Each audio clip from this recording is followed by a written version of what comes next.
Let's go ahead and check your classwork from yesterday. So you should have either drawn or created your pentagon. Remember, a pentagon has 5 sides and 5 vertices. Your hexagon. Remember, your vertices are the corners. How many vertices does a hexagon have? You should have put down 6 vertices because it has 6 corners. For our square-based pyramid, remember, all pyramids have how many faces? All pyramids have one face that's a base. This is the base of my pyramid here. Our triangular pyramid, the fancy name is the tetrahedron. Here, how many vertices does it have? How many vertices? You should have marked 1, 2, 3, 4 vertices. Now, take a look at my prism. This is my 3D shape of choice. Remember, prisms have how many faces that are bases?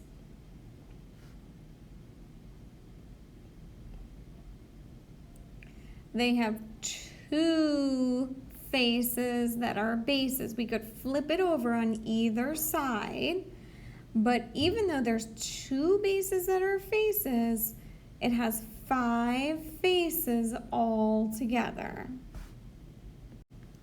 Let's take a look at the bottom here.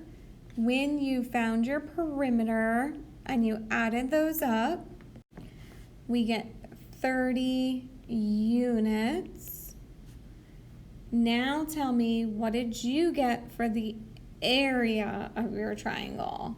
Remember, area is 1/2 base times height. Fill that in if you didn't do it before.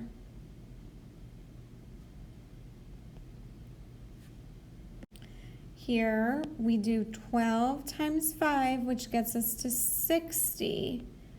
1/2 of 60 is going to get me to 30. How do I label my area for my triangle?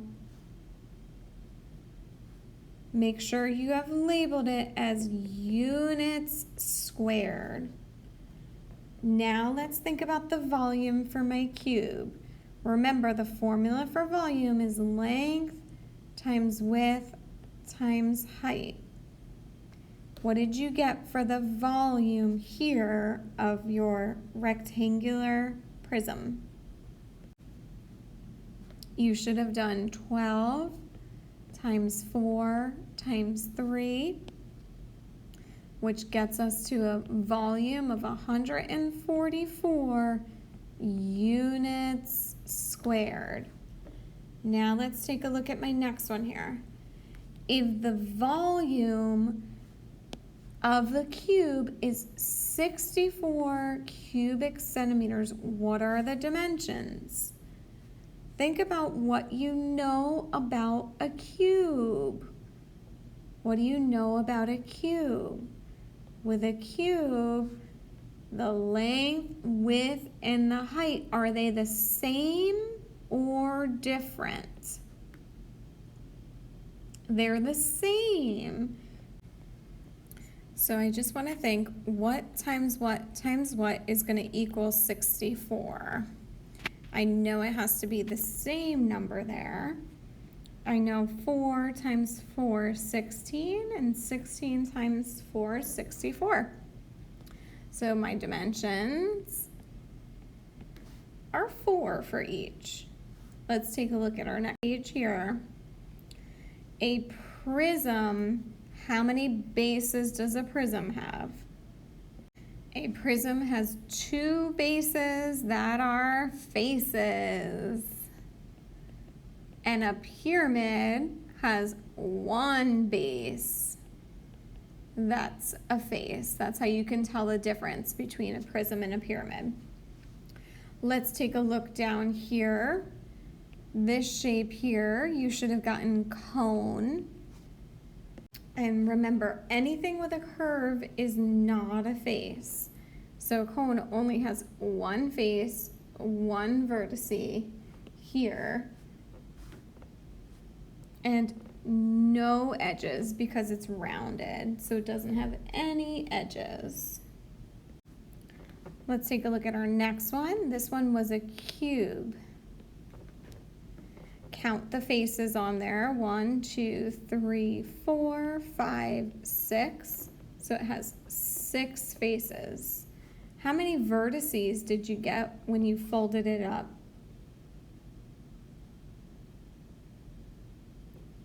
For your vertices, you should have gotten 8. Remember, the fancy name for the corner is the vertice. And for your edges, take a look at something that's a cube to count. You should have 12 edges. My next one here, I know this folds up into a pyramid. So this you could have written square base pyramid. And it has 5 faces, 8 vertices or corners, and 5 edges. Let's take a look at this next one. What shape does this one fold up into? Yep, this is a rectangular prism. And our rectangular prism, remember, is the same as a cube. So if a cube has 6 faces, rectangular prism also has 6, 8 vertices, and 12 edges. How about this next shape? What does this one fold up into?